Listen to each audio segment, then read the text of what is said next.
I'm Kim Coble. I'm the executive director of the Maryland League of Conservation Voters, and welcome to Friday Digest. I'm particularly excited about this week's conversation, and I'll talk about that in a minute. But we do this every Friday during the legislative session, and we try to give you the information you need to be informed, engaged, and excited advocates for the environment. So if there's any information that is unclear, you have follow-up questions, or if you have suggestions of topics you would like us to cover, please put that in the survey that we'll send to you after this webinar. Also, any ideas in the chat are welcome. So please follow up there as well. And as I said, I'm very excited to be joined by Jon Mueller today. Jon is a good friend, and I'm very grateful that he could fit us in with his on his calendar this week. Jon is currently at the University of Maryland Environmental Law Clinic. He's been a professor there for a decade and has run their environmental law clinic for the past 3 or 4 years. Prior to that, for about 18 years, he was vice president of litigation at the Chesapeake Bay Foundation, where we worked together side by side regularly and frequently, working to improve the health of the Bay. Prior to that, Jon actually worked at the Department of Justice, and he was there for 17 years as a senior attorney in the environmental enforcement section. So the combination of Jon's background, I think, is particularly relevant as we talk about the endangerment finding and what has happened to that this week. So, Jon, thank you. I'm really pleased to have you join me and the rest of the members and everybody that's on. So, in short, what is the endangerment finding? Okay, it's a little bit of a long story, like most environmental things are. But way back in the 2000s, early 2000s, states petitioned EPA to write rules that would address greenhouse gases and emissions from mobile sources, power plants, everything, because we know the impact of climate change. And they said that the Clean Air Act gives EPA the authority to write regulations to control those pollutants. EPA said, we don't have that authority. We don't read the statute that way. And so the state sued in a case that was called Massachusetts versus EPA. And that went up to the US Supreme Court, where in a 5-4 decision, the court held that, yes, these gases are pollutants. The act is pretty broad in its definition. And EPA did have the authority to regulate them if they found that it presented a danger to public health and the environment. So in 2009, EPA issued a rule saying, yes, greenhouse gases harm human health and the environment, and motor vehicles are one of the primary sources of those emissions. And so they issued a series of motor vehicle regulations to control those emissions from motor vehicles. So those rules were challenged in court and upheld. And so for roughly the last 18 years or so, the country and the environmental laws have been governed by that finding that greenhouse gas emissions are an endangerment to health and environment. Okay. So then what happened recently to the endangerment finding? Well, I mean, the Trump administration has decided that, we're in an energy emergency and we need to, drill, baby, drill. And they're going to try to figure out any way they can to loosen up standards that would allow more burning of fossil fuels, especially from motor vehicles. So EPA issued a new rule saying, well, we were wrong back in the 2000s, 2009. And we didn't really have the authority to issue this endangerment finding, nor did we have the authority to issue these motor vehicle rules. So we're going to toss them all out. So that's kind of where we stand now.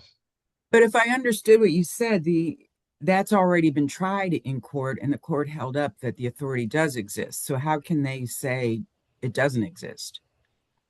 History doesn't matter, Kim.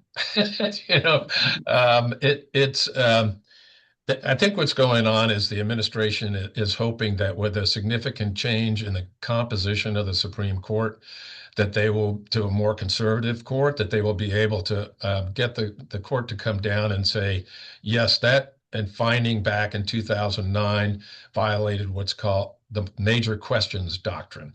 And that's an old doctrine that the Supreme Court brought up over the power plant rules that were designed to reduce greenhouse gases. There, the court said, um, this is a really expansive rule. It covers a lot of things, and you're forcing industry, government, people to change behavior in a very broad way. And to do that, you have to find specific language in the statute that gives you the authority to do that. And so they threw out the power plant rules on that basis in this case called West Virginia versus EPA back in 2022. And I think that's what they're hoping is that now we got a new court. We'll bring this up and say, major questions doctrine, throw it out. Gotcha. Um, and one other clarification here. So if I'm understanding you right, the Trump administration is not saying that greenhouse gases, they're not questioning whether or not those cause problems. What they're saying is we don't have the authority to regulate them. Is that correct? Yeah, I mean, it was a two-part pronouncement early on when Administrator Zeldin said, "Oh, and there's no science to support this," and to try and prove his point, they went out and hired a bunch of industry, sorry, quacks to come back and say, "Oh, this is all a sham. That climate change isn't really occurring." And besides, if we just regulate motor vehicles in the United States, the amount of emissions are so broad and so large worldwide that we're just, uh, an ice cube in the ocean. So Mm. they tried to discount the science, which was overwhelming in the endangerment finding. And I think they've now realized that that's not a winner. And so they're going to try and stick on the legal argument. Okay. Wow. Well, I guess it's that at least the science is staying solid. I mean, it's one thing to say we don't believe it causes problems, and it's another to prove that it doesn't cause problems. So we'll see how that all ends up. So this is obviously done at the EPA level, but what implications does it have to how Maryland governs greenhouse gases? Yeah, I mean, there are a couple of interesting things, and you mentioned a minute ago how you and I work side by side on some issues, and one of those issues was trying to keep Maryland's waiver right. So years ago, back when the Clean Air Act was first enacted, California said we have a tremendous problem with smog, ground level ozone, and so we should be able to set our own motor vehicle standards that are more strict than EPA standards. And several other states asked for the same thing, and Maryland was one of them because we do have a severe ozone problem. And so they were granted a waiver that says, yes, you can require cars sold in your state to have better emissions controls than elsewhere in the country. Like if you're out in the middle of Nevada, maybe not a big deal, but here in metropolitan, DC, Baltimore area, ozone is a huge problem. So there's been movement afoot to try to take that waiver away. And so we're hoping that Congress will change its mind or not change its mind and keep that waiver alive. So that's one of the things we have to keep an eye out for is what we can do to try to strengthen that waiver support. So I mentioned you and I worked together on that, and we worked with MDE to help support that waiver the last time they tried to challenge this. Yeah. One of the other things that I mentioned, is ozone, is smog, and not all of it comes in state. A lot of it is generated out of state and is brought in the prevailing winds, westerly winds, into Maryland and causes, non-attainment of the ozone standard. So you'll see those orange alerts and things like that in Maryland, telling you it's unhealthy. And it's a big problem for people with asthma or cardiopulmonary disease because smog has particles in it that are really damaging to human health and corrosive to lungs, in fact. And so I'm worried that if these standards for motor vehicles, which have become the number one source of NOx emissions in the United States, not power plants anymore, it's cars and trucks. So if they're able to pare back with these motor vehicle standards, we're going to see a rise in NOx emissions from out of state that are going to come into Maryland. So we have to figure out ways to resist that. Ironically, I think for all of us who live in the Chesapeake Bay region, nitrogen is the number one pollutant to the bay. So back in 2010, when EPA passed or issued the Bay TMDL, it said, we know that the states individually can't affect all this emissions coming from out of state into the Bay region. So we, EPA, are going to pass these rules, several of which on motor vehicles are going to limit the amount of NOx that's emitted, and therefore you're not going to get as much nitrogen into the Bay. And now that's all in jeopardy. So Mm, I don't think anybody's paying attention to that, and it's a big issue. yeah, boy, not too much good news in this one, huh? Yes. Um, so one more question, and then we have gotten lots of questions from folks, and I want to get to those because there's some really great ones. But my question for you is, so Maryland, if I'm understanding you correctly, Maryland uh, can continue to move forward in regulating greenhouse gas emissions, writing permits, doing everything that we've done. There might be questions about that might get legally challenged by permit holders and industry and whatnot. Um, but what about Marylanders? Me, the individual, are there advocacy actions we can take? Write so and so or join this petition. And are there specific behavioral changes that we can do that you believe would be helpful? Yeah, absolutely. I mean, yes, the federal government is going backwards on what we all know is a problem. And we can do a lot within our own state. And fortunately, some of the other adjoining states feel the same way we do. I know that Connecticut and some of the other mid-Atlantic states are thinking about joining the lawsuit to oppose this taking down of the endangerment finding. Um, but people can still buy electric vehicles. They can still put solar panels on their home. They can still think about their use of fossil fuels and whether they want to convert to other methods of transportation, riding a bike. I did it every day to work. So, there are lots of things that we can do as individuals that reduce our reliance on fossil fuels. So we don't have to depend on the federal government to always take care of that for us.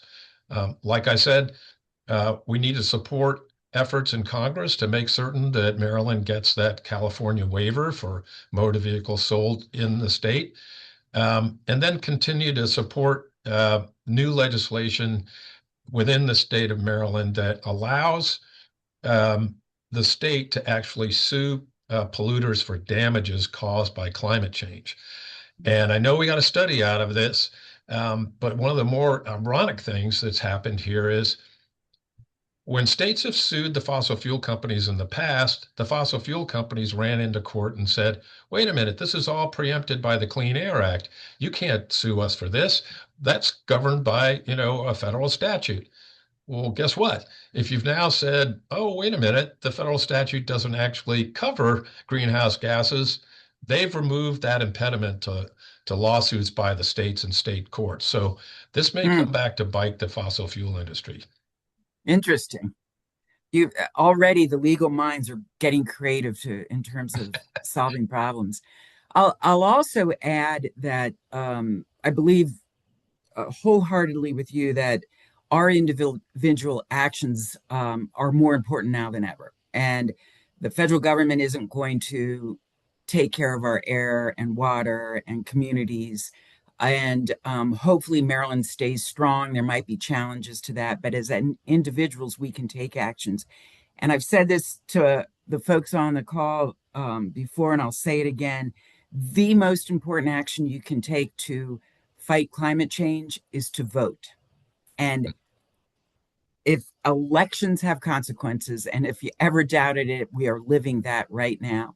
So come November, please vote. Please vote with a conservation mind. And if you need any help with that, any insight or advice or anything, give us a ring, give us a text. We'll respond to you. But truly, it's the vote matters more now than ever. So thank you. All right, I'm going to turn to questions, and I want to thank the folks that submitted them. And if you have more, put them in the chat. But really great questions. And Starting with Jeannie, can states pick up any of the slack on this issue? And and this, both practically and legislatively. And you talked a little bit about through the waivers, but what about moving forward? Is there actions that you would recommend Maryland take as we head into this multi-year legal battle? Yeah, I mean, I think anything that can be done to promote electric vehicles and electric vehicle infrastructure within the state, it would go a long way to encourage people to buy EVs. We're seeing some kind of strange market dynamics going on right now because of the administration's other efforts to kind of undermine electric vehicles. But there, other countries are not slowing down on this. And in fact, Mm, China is beaten the pulp out of us on this. And so I think you're going to see some better options as far as EVs, the price of EVs, if they don't impose more tariffs. Although I just heard today, I think some of those tariff laws got knocked down. So yeah. that's encouraging. So yeah, that's definitely stuff that we can do. Okay, great. And I know the Maryland Commission on Climate Change is working really hard to try to advance recommendations around how the state can incentivize EV purchases one way or the other. So, shout out to MDE for their work in that area as well. Next question from Dr. Goldsboro. The facts documenting myriad human health and welfare impacts from greenhouse gases is incontrovertible. And I think that that's a really important point. Again, what got struck down was whether or not there's authority, not whether or not there's health and welfare impacts from climate change. Um, the question here, the Trump administration doesn't agree, but the courts should. They should even be convincing enough to sway the Supreme Court. Do you agree with that? Um, Professor Goldberg, I would definitely like to agree with you on this, but I think we've seen what's going on in the Supreme Court these days. Especially on environmental issues. You might be familiar with the Sackett case about the interpretation of what's a wetland. Fortunately in Maryland, we've got really strict laws about what are waters of the state, which are far broader than now the national standard. And the court has not um, fallen back on its ability to contrive new theories of law or judicial review that have allowed it to undercut things that they don't like. So back in that Massachusetts versus EPA case, we had a 5-4 split, but it was for, I won't call it liberals, but for more progressive thought about how environmental law should be interpreted. And as we've seen with the change in the court, a lot of people rely now on Justice Scalia, who was one of the dissenters in the Massachusetts case. So he seems to come back and haunt us all the time, unfortunately. So I am not overly optimistic with the court. I'm just hoping that some of the people who sometimes straddle the fence, like interestingly, Justice Barrett, sometimes Kavanaugh even, may come around and say, this is, a problem. The act does give EPA the authority to regulate, and we're not going to overturn this finding. So, and we got a great question from Richard Klein about Congress. So, what role can Congress play here? And yeah, Yeah, I mean that was, I mentioned earlier that trying to keep the waiver in place for sure, um, and I think some people even talked about the possibility of making the act absolutely clear about whether the agency can regulate greenhouse gases. And that's one of the other things when I mentioned this major questions doctrine. If there's any ambiguity in the statute, let's fix that.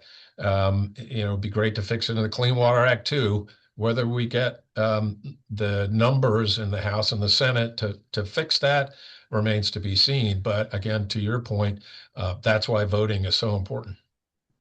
Yeah, and again, I mean, uh, as you decide who you're going to vote for and do your homework around elections, that's a great question for a candidate is how do they feel about this, the endangerment finding, and what fixes would they support? So let's see. And Yeah, so we've got questions about what a number of questions about what folks can do to help. I think we've talked about that a little bit. Um, One specific thing is, the legal arguments that can be made in fighting against this, but also there's a question about how healthcare providers can support lawsuits and other actions specifically, because obviously their opinions really are important here.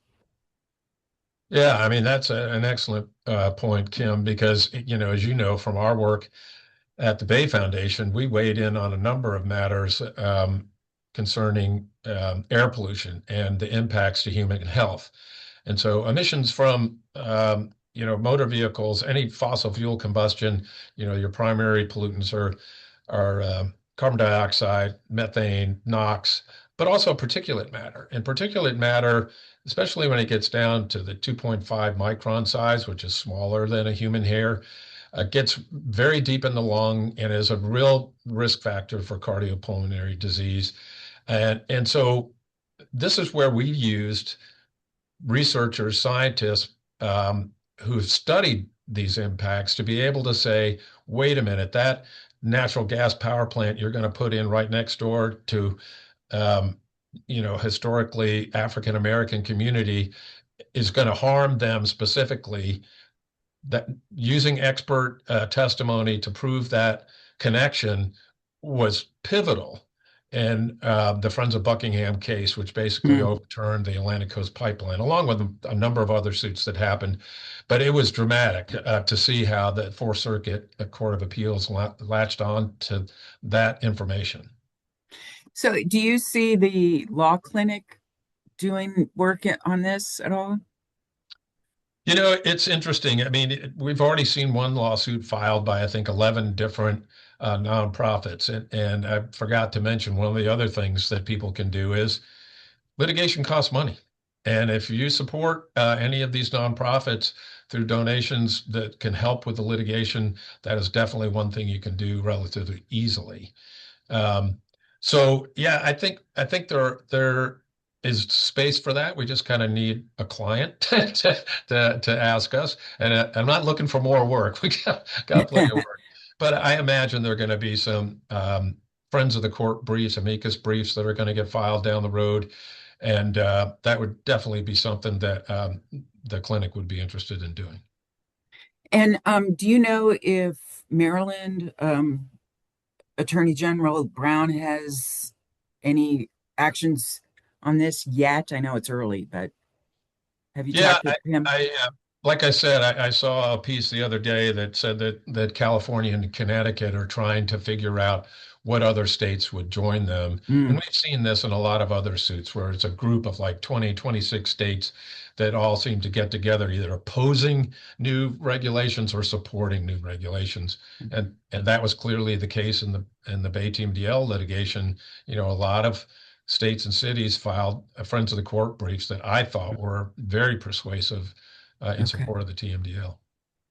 So it sounds that the future of this argument is going to be officially in the courts, probably working its way up and resolved at the Supreme Court level at some point in time.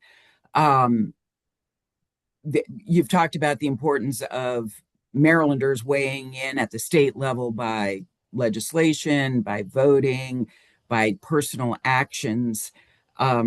And Tell me just really briefly, we have just a few more minutes though, because you're making an important point about these friends of the court, because it's stories. It's actually what is happening where and the importance of telling those stories, not just in court or not just in a hearing, but throughout uh, letters to the editor and whatnot. So talk a little bit about the importance of that, of us telling our stories anywhere and everywhere. Yeah, I mean, I love that because that's one of the things I've really tried to work on it over my years of litigating is try to help courts understand, help legislators understand the impacts of these rules. Because when you listen to people talk about the Clean Air Act, I mean, there are so many regulations in the Clean Air Act. They're up to subpart VVV. It's crazy, and so it's a little overwhelming if you are somebody new to this, whether you're a judge or a legislator or sometimes even agency people, elected officials. So I think it's storytelling is extremely important to get across. This is what, smog does to me. I can't go outside. My kids can't go outside. I don't ride my bike to work like I would because I am at risk. All those kinds of stories are extremely important to get across to decision makers. And just to um, take a slight commercial break about you. I remember working with you at the Chesapeake Bay Foundation and filing cases, and you literally would go door to door and talk to people that lived around a site where there was a concern around an issue, and hear their stories. I mean, sit in their living room, sit at their kitchen table, and I was always impressed with the fact that the work was very personal. It wasn't just a legal case. It was really there was somebody behind it, and I think that's where we are uh, as a state, as Marylanders, is that this is personal now. Yeah. What has happened at the federal level has implications to each and every one of us personally, and it is the imperative that we take actions wherever you're motivated to. It's the storytelling, it's the votes, it's the contact your legislators, it's make the donation, it's tell a friend. It is all of it. And if you hopefully today's conversation with Jon Mueller has been helpful in inspiring you to do so. Please contact Maryland LCV with any questions or follow up that you want on this one and any help you need as well. Um, and I have a few uh, homeworks I have to say here. First of all, thank you all for joining us. Jon, from the bottom of my heart, thank you. It's always great to see you, and I appreciate you sharing your expertise and your passion for it. I also want to thank everybody that joined us for our lobby day on Monday night. We had a great turnout, really good conversations with legislators, and I so enjoyed joining some of you as you told your stories, and it was very powerful. So thank you all for that. Um, Maryland LCV is going to be at a press conference on Thursday, next Thursday at 11:30, and we're going to be talking about safeguarding the Strategic Energy Investment Fund, that those state dollars that are going to fight climate change, and we're trying to make sure every one of those dollars goes to that effort. So 11:30, Lawyers Mall. No, we'll let you know where it is. I can't remember where it is. I don't think it's there. Lastly, next week we'll be talking about the Cherish Act, which is a hot piece of legislation, and talk about needing help. That is one where we need everybody's help. Thank you all. Jon, thank you. And I hope everybody has a safe and wonderful weekend. Take care now. Bye bye. Bye bye.